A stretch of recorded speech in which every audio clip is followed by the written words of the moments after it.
Good morning, नमस्कार दोस्तों, स्वागत है आप सबों का आपके अपने YouTube channel that is biology eight finger tips by Saurabh Yadav. दोस्तों, मैं आज आपके सामने क्लास 12 के लेक्चर सीरीज लेके आया हूं। जो हमारा चैप्टर चल रहा है रिप्रोडक्टिव हेल्थ, उसमें हमने पिछली क्लासेस में सारे मेथड्स लगभग कर लिए थे इन ऑर्डर टू जो भी मेथड्स जो कंसेप्शन से बचाते हैं, प्रेगनेंसी से बचाते हैं। जैसे हमने स्टार्ट किया था बेटा जी नेचुरल मेथड से, फिर बैरियर पढ़ा, फिर पिल्स पढ़ा, फिर उसी में आपका इमरजेंसी कंट्रासेप्टिव भी पढ़े, फिर साथ साथ में स्टेरिलाइजेशन भी पढ़ा, वेस्केटोमी और ट्यूबेक्टोमी, ये सारी बातें हमने कर रखी हैं बेटा। इसके बाद जो नेक्स्ट टॉपिक दे रखा है that is known as the MTP, या इसी को बोलते हैं बेटा मेडिकल टर्मिनेशन ऑफ प्रेगनेंसी। चूंकि ये एक साइंटिफिक टर्म लगता है ना आपको, इसलिए अब समझ नहीं आ रहा है व्हाट इज दिस एमटीपी। देखिए एमटीपी का सिंपल सा मतलब आप अपने समाज में सुनते हो, इनका एबॉर्शन हो गया, एबॉर्शन। तो एमटीपी का मतलब ही होता है बेटा एबॉर्शन। क्या होता है बेटा जी? MTP is also known as abortion, medical termination of pregnancy is also known as abortion. अब एबॉर्शन का मतलब क्या हुआ? देखो बेटा, मान लीजिए मेल के जेनाइटल ट्रैक्ट से स्पर्म गया, फीमेल जो जेनाइटल ट्रैक्ट है उसके में एग आया फेलोपियन ट्यूब में, वहां पे फर्टिलाइजेशन हुआ, उसके बाद बेसिकली एम्ब्रियो का डेवलपमेंट स्टार्ट हुआ। अगर ये एम्ब्रियो फुल्ली डेवलप नहीं हुआ है और फुल्ली डेवलप यानी फुल टर्म में कन्वर्ट नहीं हुआ है, उससे पहले ही वो बाहर आ जाए फ्रॉम द यूटेरस से, यूटेरस से बाहर आ जाए, यानी अभी बच्चा पूरी तरह से तैयार भी नहीं है और वो यूट्रस की लाइनिंग से खींच के बाहर निकाल दिया जाता है, that is known as MTP. यानी ये जो मेडिकल टर्मिनेशन ऑफ प्रेगनेंसी या एबॉर्शन किया जाता है, ये बेटा इंटेंशनली किया जाता है। कैसे किया जाता है? इंटेंशनली, यानी जानबूझकर या वॉलेंटरी किया जाता है। बेसिकली ऐसा हम लोग क्यों करते हैं एमटीपी? क्योंकि बेटा मान लो किसी के साथ मान लो कोई बंदा है या बंदी है जो कि अभी प्रेग्नेंट नहीं होना चाहता है, लेकिन अनप्रोटेक्टेड सेक्स हो गया उनके बीच में, but they didn't want the baby, उनको बेबी नहीं चाहिए। तो बेटा और मान लो ओरल पिल्स खाया, उससे काम नहीं चला, यानी सारे मेथड्स फेल मार गए, बैरियर नहीं कर पाया, कोई आपका ओरल कंट्रासेप्टिव उसने खाया वो इफेक्टिव नहीं हो गया, इमरजेंसी पिल खाई वो भी इफेक्टिव नहीं है। In fact in case of rape के केसेस में, चूंकि मान लो किसी के साथ में रेप हो गया, बेटा वो प्रेग्नेंट होना चाहेगी क्या? नहीं ना। तो इन दैट केसेस मान लीजिए जब सारे मेथड्स यानी आपका इमरजेंसी कंट्रासेप्टिव भी काम नहीं आया, इन दैट केस क्या होता है बेटा जी? They must prefer to the MTP, medical termination of pregnancy. यानी बेटा किसी किसी को जो अनवांटेड सेक्स हो गया, अगर मान लीजिए वो बेबी नहीं चाहते हैं, अनप्रोटेक्टेड सेक्स हो गया या रेप हो गया, इन दैट केस अब कोई उसने ओरल पिल्स नहीं खा रखी है, कोई बैरियर इस्तेमाल नहीं किया है, या कोई भी मेथड्स उसके पास ऐसे नहीं है जिससे वो बच सकती है, तो बेटा जी she has to go for the MTP, medical termination of pregnancy. जहां पे बेटा धीरे धीरे जैसे ही एम्ब्रियो का डेवलपमेंट स्टार्ट होता है, तुरंत ये 2 या 4 सेल स्टेज का होता है, उसको निकाल के बाहर कर दिया जाता है फ्रॉम द यूट्रस से। तो बेटा इसी को बोलते हैं MTP, medical termination of pregnancy. चूंकि अगर बात करें तो बहुत सारे लोग बहुत सारे सोशल इश्यूज होते हैं, इथिकल इश्यूज, इमोशनल इश्यूज हो सकता है। मान लीजिए कोई लड़की प्रेग्नेंट हो गई, कहती है अभी कंफ्यूजन में, यार मैं माँ बनूं ना बनूं, क्या करूं यार, बच्चे को रखूं या ना, अच्छा नहीं रखती हूँ। तो कई लोग सोचते हैं या कहते हैं, इथिकल इश्यूज की अगर बात करें, कई धर्म कहते हैं कि आप अरे यार तुम तो बच्चे को, और वो क्या है, सिंपल एक मांस का टुकड़ा है, उस मांस के टुकड़े को जो मार रहे हो ये अनअवॉइडेबल है, यानी कि इसको अवॉइड नहीं किया जा सकता है, ये गलत कर रहे हो तुम लोग। तो कई सारे सोशल इश्यूज आ जाते हैं सामने, इथिकल इश्यूज आ जाएंगे आपके सामने, रिलीजियस स्टेट्यूज भी रिलीजियस कुछ रिलीजन होती है जो कहती है कि एकदम मारना नहीं चाहिए, बच्चा भगवान का रूप होता है, आप कैसे मार सकते हैं। तो बहुत सारे इश्यूज इसमें होते हैं। लेकिन बेटा जी आज भी बहुत सारी कंट्रीज में ये जंग छिड़ी हुई है कि भैया एमटीपी को लीगलाइज करें कि ना करें। एटलीस्ट इंडिया ने इसको लीगलाइज किया 1971 में। कब लीगलाइज किया? 1971 में। 2 ही डेट याद रखनी है, फैमिली प्लानिंग प्रोग्राम कब स्टार्ट हुआ था? 1951। और भैया ये जो एमटीपी है ये एमटीपी लीगलाइज हुई थी 1971 में। आपको जान के हैरानी हो गई बेटा जी, जानते हैं हर साल, देखो डेली डेली का तो डाटा नहीं है, पर ईयर अगर मैं बात बोलूं तो बेटा 45 मिलियन से 50 मिलियन, नोट डाउन करेंगे, 45 मिलियन टू 50 मिलियन, ध्यान से सुनिएगा बेटा जी, 45 से 50 मिलियन एमटीपी होती है पर ईयर।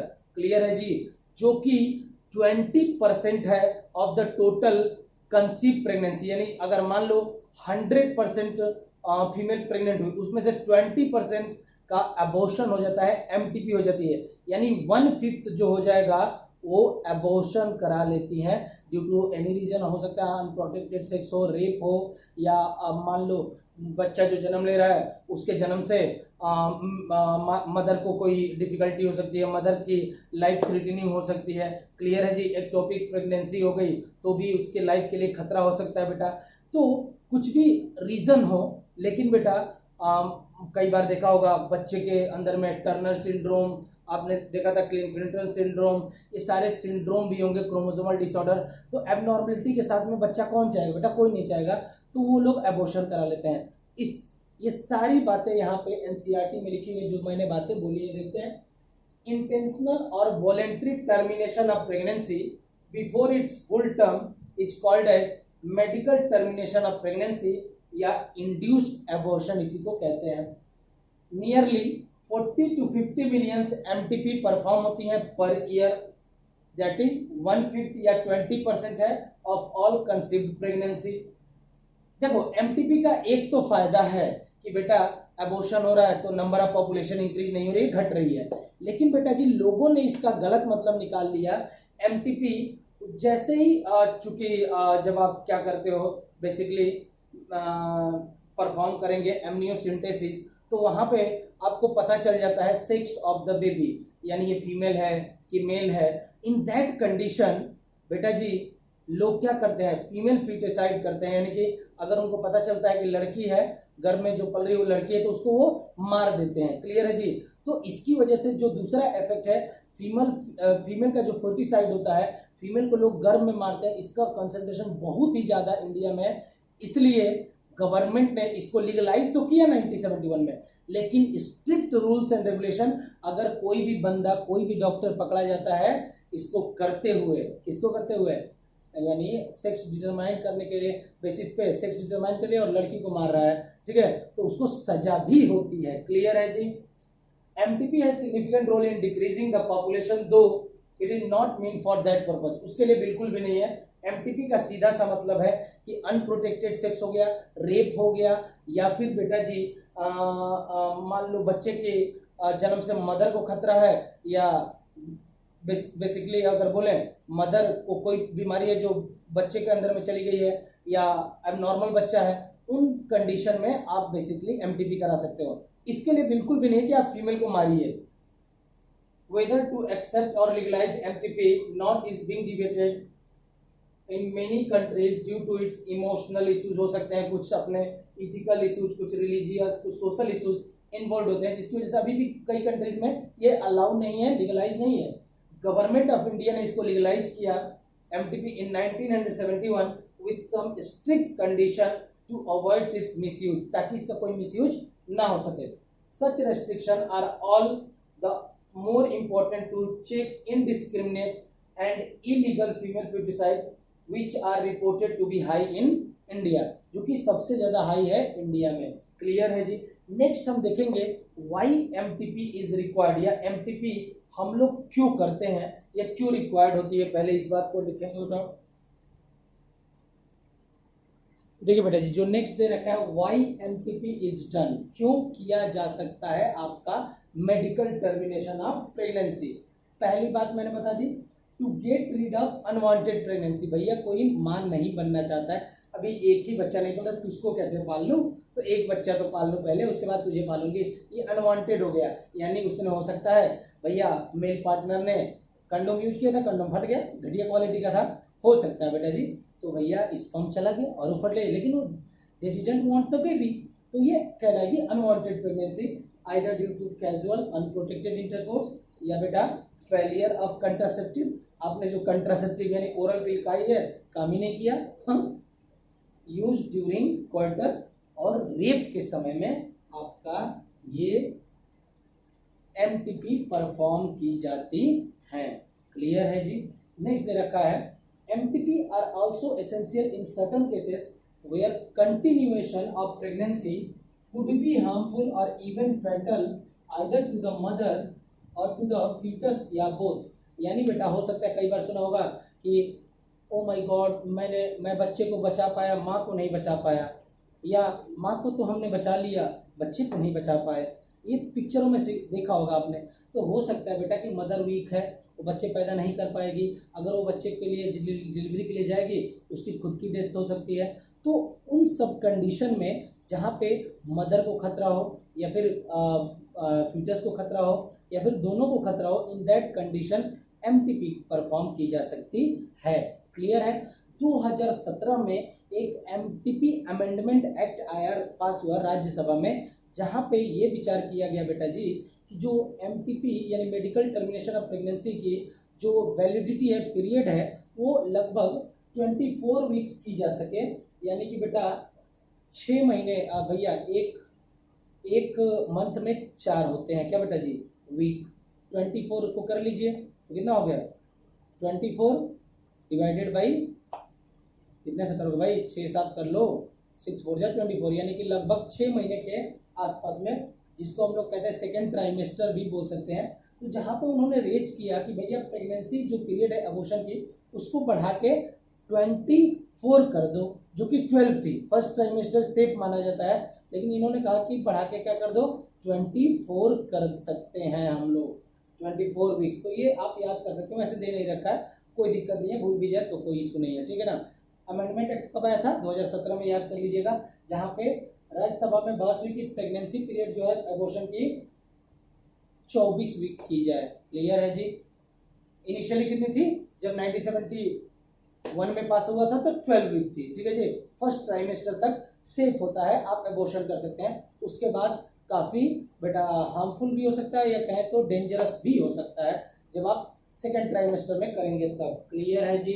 नोट डाउन करेंगे, फिर हम एक एक करके आपको पढ़ते हैं कि pregnancy in case sorry abortion या एमटीपी जब हम कर रहे हैं in first trimester,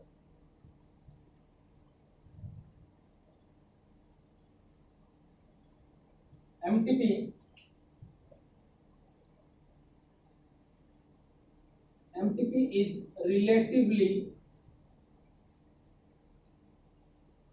safe। MTP relatively safe होती है during first trimester. First trimester का मतलब हुआ पहले स्टार्टिंग के प्रेगनेंसी के पहले 3 महीने, फर्स्ट ट्राइमेस्टर, और इसी को बोलेंगे 12 वीक्स ऑफ प्रेगनेंसी। क्लियर है जी। जरा ध्यान देखेंगे, एमटीपी रिलेटिवली काफी सेफ मानी जाती है ड्यूरिंग फर्स्ट ट्राइमेस्टर या 12 वीक्स ऑफ प्रेगनेंसी के आसपास में आप करा रहे हैं, तो ये काफी सेफ मानी जाती है मेडिकल टर्मिनेशन ऑफ प्रेगनेंसी। यहाँ पे आपको करना क्या होगा बेटा जी, किसी भी एक मेडिकल प्रैक्टिशनर्स की आपको सलाह लेनी पड़ेगी, उससे लिखवाना पड़ेगा, और आप रीजन तो कुछ भी हो सकता है, पहले आप ध्यान रख लीजिए कि यहाँ पे केवल एक मेडिकल प्रैक्टिशनर की आपको एडवाइस लेनी पड़ेगी। यहाँ पे you have to take advice, you have to take permission, आपको परमिशन लेने पड़ेगी फ्रॉम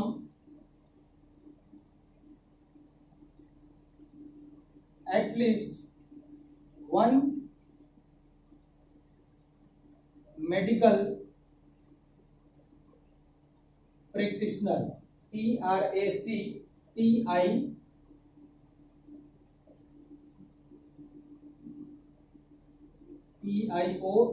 मेडिकल प्रैक्टिशनर। आप झोला छाप डॉक्टर के पास नहीं जा सकते हैं, ध्यान से सुनिएगा, आप एक अच्छे MBBS डॉक्टर के पास में जाएंगे, यानी you have to take permission from at least one medical practitioner कि हाँ भैया मैं ये बेबी नहीं चाहती हूँ, नहीं चाहता हूँ, इसका अबॉर्शन कर दो, या कोई रेप हो गया है भाई साहब, इसका अबॉर्शन करना ही पड़ेगा।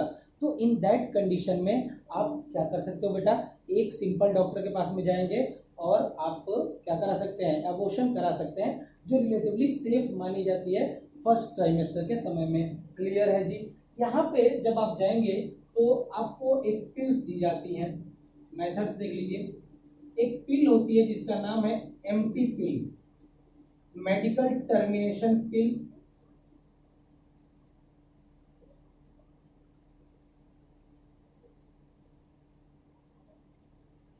ध्यान से सुनिएगा, MT pill that is known as the medical termination पिल।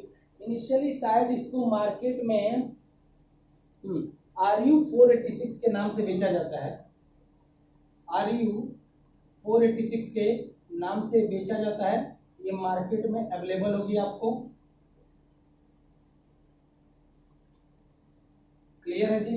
और ये बेसिकली इसका नाम है बेटा मीफीप्रिस्टोन या मीजोप्रिस्टोन, मीफीप्रिस्टोन इसको बोलते हैं, माइफीप्रिस्टोन। ठीक है जी। ये माइफीप्रिस्टोन जो होती है बेटा बेसिकली होती है ये एंटी प्रोजेस्टेरॉन।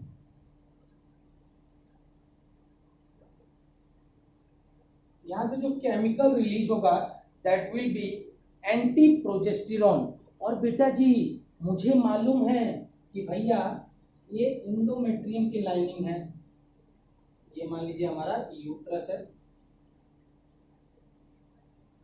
ठीक है जी, ये आपका वजाइना है। ये जो एंडोमेट्रियम की लाइनिंग, एंडोमेट्रियम की जो लाइनिंग होती है उसको मेंटेन कौन करता है बेटा जी, मेंटेन करता है प्रोजेस्टेरॉन।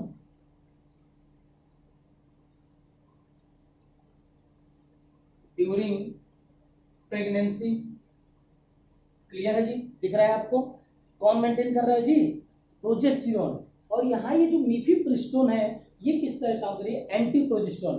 तो ये बेटा anti progesterone it will act upon this endometrium lining, और ये एंडोमेट्रियम लाइनिंग को क्या कर देगी बेटा, ब्रेक कर देगी। तो भैया एंडोमेट्रियम लाइनिंग अब क्या हो जाएगी, इस एंटी प्रोजेस्टेरॉन की वजह से एंडोमेट्रियम लाइनिंग क्या कर जाएगी, ब्रेक कर जाएगी। और जो बच्चा होगा, जो इम्प्लांट हुआ होगा, यहाँ पे मास ऑफ सेल जो इम्प्लांट हुआ होगा, 2 सेल 4 सेल 8 सेल कितनी भी स्टेज में, यहाँ पे जब वो इम्प्लांट हुआ होगा वो बच्चा भी ब्लड के फ्लो के साथ साथ में बाहर आ जाएगा।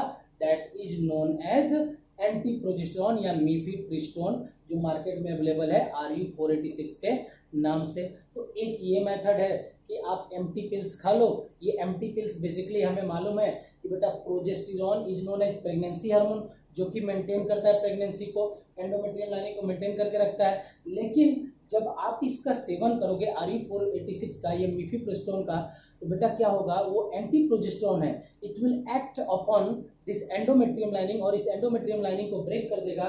तो मान लीजिए यहाँ पे जो ये फीटस है या एम्ब्रियो है, जो भी है embryo, it will pass out through the vagina, से बाहर आ जाएगा ब्लड, और ब्लड के सहारे ये जो ब्लड के साथ साथ में बेटा आपका फीटस भी जो होगा या एम्ब्रियो जो होगा, यहाँ मान लो ये एम्ब्रियो है, ये भी बाहर आ जाएगा। क्लियर है जी, नोट डाउन कर लीजिएगा। तो ये एक सिंपल सा उपाय है जिससे आप प्रेगनेंसी से बच सकते हैं। एक और मेथड होता है जो डॉक्टर इस्तेमाल करते हैं बेसिकली, अगर ध्यान देंगे जरा सुनिएगा। पहला तो पिल्स वाला हो गया, दूसरा मेथड होता है बेटा जिसको हम लोग बोलते हैं DNC method.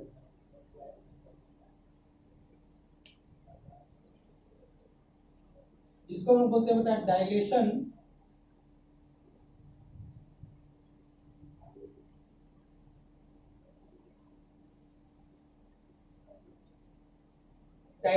And curettage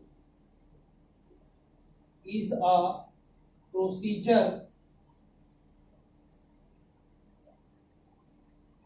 to remove tissue from inside your uterus। तो बेटा ये जो डीएनसी मेथड होता है बेसिकली यह एक प्रकार का इंस्ट्रूमेंट होता है जिसकी मदद से क्या किया जाता है, जो डेवलपिंग फीटस जो डेवलप हो रहा है उसको पकड़ के खींच के मास ऑफ सेल को खींच के बाहर निकाल लिया जाता है। दैट इज स्कैल्पेल या बेसिकली एक इंस्ट्रूमेंट होगा। आप देखेंगे एनसीईआरटी, अगर मैं दिखाना चाहूँ तो इसको मैं शेयर भी कर सकता हूँ, लेकिन बेटा उतना ज़्यादा इंपॉर्टेंट नहीं है क्योंकि इतना ज़्यादा आपसे पूछा नहीं जाएगा डीएनसी। ओके जी, तो सेकंड है दैट इज डीएनसी डायलेशन और क्यूरेटिव प्रोसीजर, जहाँ पे एक इंस्ट्रूमेंट होता है जो डायलेट करता है और एक जो होगा क्यूरेटिव वो खींच के निकाल के मास को बाहर कर देता है यूट्रस से, यूट्रस की लाइनिंग से खींच के बाहर कर देता है। दैट इज स्कैल्पेल और इन सब चीज़ की मदद से इसको रिमूव किया जाता है। ये थोड़ा डेंजरस होता है, लेकिन दो मेथड्स हो गए जिसकी वजह से आप फर्स्ट ट्राइमेस्टर में करा सकते हैं बेटा जी, क्या बेसिकली एबॉर्शन करा सकते हैं। एक तो एम्प्टी पिल्स के माध्यम से और एक हो गया डीएनसी। जो पहले ट्राइमेस्टर में प्रेगनेंसी कराने के लिए रीजन क्या हो सकता है, रीजन में भी अनवांटेड प्रेगनेंसी, भैया ये प्रेगनेंसी आप चाहते ही नहीं हो, या फिर रेप हुआ हो तो आप करा लोगे, या फिर बेटा जी the third one that is known as ectopic pregnancy. इस एक्टोपिक प्रेगनेंसी का मतलब क्या होता है बेटा, यहाँ पे एक्टोपिक प्रेगनेंसी का मतलब है कि बेटा स्पर्म और एग का फ्यूजन जो हो रखा है आपका, मान लीजिए एम्पुला में हुआ, इसके बाद ये धीरे धीरे यूट्रस में जाके इम्प्लांट होता है। लेकिन बेटा किसी कारणवश मान लीजिए ये जो डेवलपिंग फीटस है या डेवलपिंग बॉल ऑफ सेल्स है जो धीरे धीरे एम्ब्रियो कहाँ जाना चाहिए था, यूट्रस की लाइनिंग पे, वहाँ नहीं पहुँच गया, यानी इम्प्लांटेशन कहीं और हो गया in spite of uterus. Uterus की एंडोमेट्रियम लाइनिंग को छोड़ के कहीं और इम्प्लांटेशन हो गया, तो बेटा और जगह आप खुद बताइए बेटा, डेवलपिंग एम्ब्रियो जो है उसको खाने की जरूरत है कि नहीं है, तो इनको खाना कौन दे रहा था, ग्लाइकोजन के माध्यम से एंडोमेट्रियम की लाइनिंग दे सकती है ना।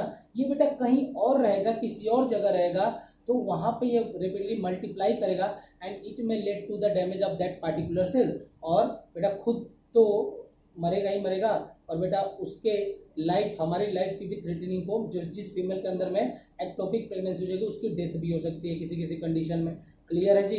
तो उस समय में जैसे ही पता चले कि भैया एक्टोपिक प्रेगनेंसी हो गई है, यानी यहाँ पे जो बच्चा इम्प्लांट हुआ है वो यूट्रस पे नहीं हुआ है, कहीं और हो गया है, तो वहाँ सेल को डैमेज कर सकता है। इन दैट केस उसको पकड़ के निकाल दिया जाएगा डीएनसी मेथड या आपके पिल्स के माध्यम से। तो एक्टोपिक प्रेगनेंसी लिख लीजिएगा। Of pregnancy in which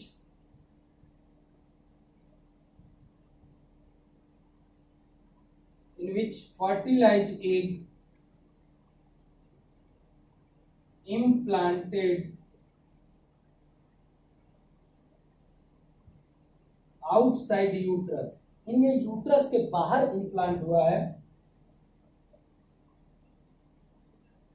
This fertilized egg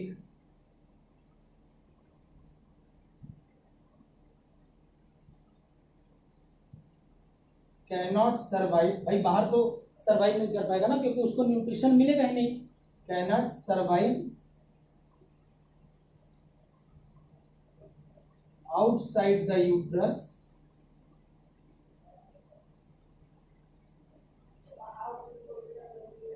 if left to grow, it may damage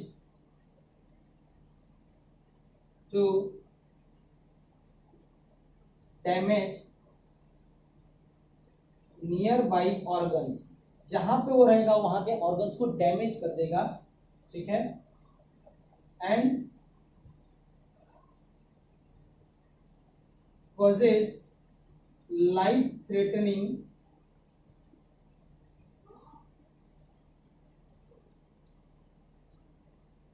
life को भी खतरा हो सकता है, या second that is with the loss of blood भी होगा यहाँ पे आपके एक्टोपिक प्रेगनेंसी अगर होगी तो ये बेटा याद रखिएगा कि पहले ट्राइमेस्टर में आप करा सकते हो, रिलेटिवली सेफ होता है, एमटी पिल्स के माध्यम से, डीएनसी के माध्यम से आप करा सकते हो।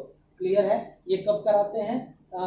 बेसिकली अनवांटेड प्रेगनेंसी हो गई है, रेप हो गया है, और एक्टोपिक प्रेगनेंसी के केस में। क्लियर है जी? नोट डाउन कर लेंगे। जो सेकेंड ट्राइमेस्टर होगा बेटा जी,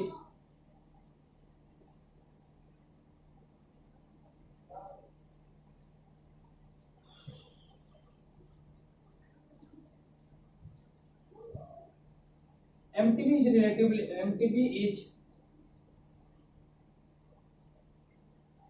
रिस्कियर। क्या होगी बेटा? MTP अब रिस्कियर हो जाएगी ड्यूरिंग सेकेंड ट्राइमेस्टर या 24 वीक्स ऑफ प्रेगनेंसी। क्लियर है जी? तो याद रखिएगा बेटा जी, अगर एमटीपी हम कर रहे हैं 24 वीक वाले डेज, मतलब कि बेसिकली सेकेंड ट्राइमेस्टर में, जब बच्चा 3 से 6 माह का हो गया तो उसके मेजर ऑर्गन्स डेवलप हो गया, लिम्स डेवलप हो गया, हेयर आ गया, आपके बॉडी पे स्किन आ गया, ये सारी चीज़ें डेवलप हो गई हैं धीरे धीरे, स्टमक डेवलप हो गया, बहुत सारी चीज़ें डेवलप हो गई हैं। इन दैट केस अगर आप जाते हैं एमटीपी के लिए तो वो क्या होगा बेटा? काफ़ी रिस्कियर होता है, लेकिन कभी कभार परमिशन दे दी जाती है। तो यहाँ पे आपको परमिशन लेनी पड़ेगी 2 मेडिकल प्रैक्टिशनर से। ध्यान रखिएगा, at least you have to take permission from 2 medical practitioner. आपको 2 डॉक्टर की मदद से लिखवाना पड़ेगा कि हाँ भैया इनको कोई मेजर प्रॉब्लम है। ऐसा नहीं कि अनवांटेड प्रेगनेंसी हो गया मैंने, नहीं बेटा, यहाँ पे आपको मेजर प्रॉब्लम देनी पड़ेगी। यानी अगर बच्चा जन्म ले रहा है तो it may be fatal to the mother, या बच्चा जो है कोई अगर बोले स्टिल डेथ हो गई है या स्टिल बर्थ हो रही है, बच्चा मर गया है और उसको बर्थ करने से क्या होता है, उसको निकाल सकते हैं बेसिकली। लेकिन बेटा जी ध्यान रखिएगा, यह रीज़न वैलिड होना चाहिए कि बच्चा जो जन्म ले रहा है उसके अंदर में कोई ऐसी डिजीज है जो कि क्यूरेबल नहीं है, तो बेटा टर्नर सिंड्रोम की वजह तब आप डिस्चार्ज करा सकते हो, उसको अबॉर्ट करा सकते हो। नहीं तो उस बच्चे के जन्म से मदर को कोई खतरा है या बेसिकली मदर को खतरा है या दोनों को खतरा है, इन दैट कंडीशन आप यहाँ पे करा पाओगे। यहाँ पे अनवांटेड प्रेगनेंसी और ये सब रीजन नहीं देंगे, छोटा मोटा, यहाँ पे बड़ा रीजन होना चाहिए। तो ये रखिएगा, कब कराओगे? When continuation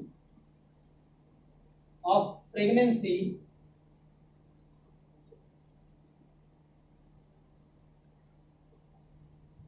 could be fatal, ये हार्मफुल होगा या फैटल होगा, कुड बी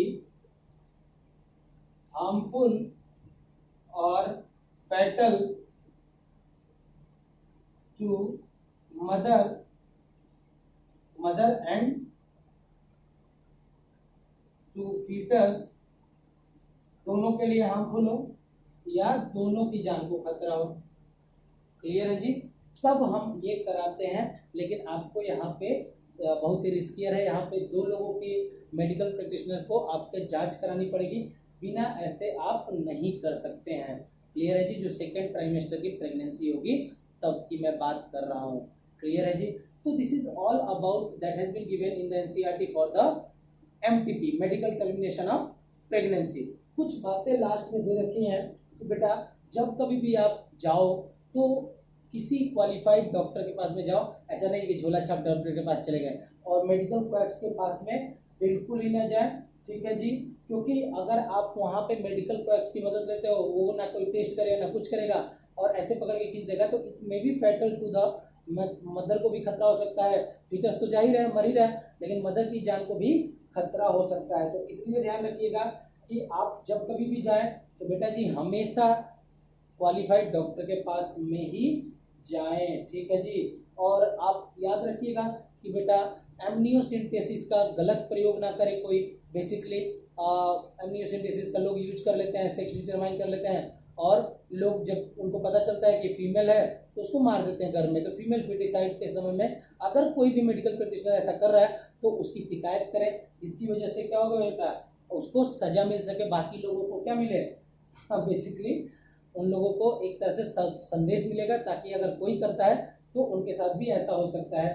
तो बेटा जब कभी भी काउंसलिंग कराएं तो अनप्रोटेक्टेड कोइटस या जो भी रिस्क फैक्टर इन्वॉल्व हो इसमें, illegal abortion as well as providing more health care facilities and reverse the mentioned unhealthy trend, यानी बेटा जो भी आपके सराउंडिंग में जो भी गलत काम हो रहा है, कोई ऐसा कर रहा है, तो उसके खिलाफ भी आप आवाज उठा सकते हैं। क्योंकि ये एमटीपी केवल बनाया गया बेटा कि अगर मान लो कोई बंदा है या कोई बंदी है जो बच्चे पैदा कर रही है, उसकी जान को खतरा है बच्चे से, जो बच्चा पैदा हो रहा है, या जो बच्चा पैदा हो रहा है वो कोई ना कोई टर्नर सिंड्रोम, क्लिफेंटर सिंड्रोम, उसमें कोई ना कोई बीमारी है, तो उस नॉन क्यूरेबल बीमारी को बच्चे को अगर जन्म लेगा तो क्या फायदा, तो उसको आप एबॉर्शन करा सकते हैं। लेकिन बेटा जी अगर लोग एमनियोसेंटेसिस जो कर रहे हैं जिसकी मदद से वो सेक्स डिटरमाइन करते हैं, तो यहाँ पे एमटीपी का मिसयूज होता है।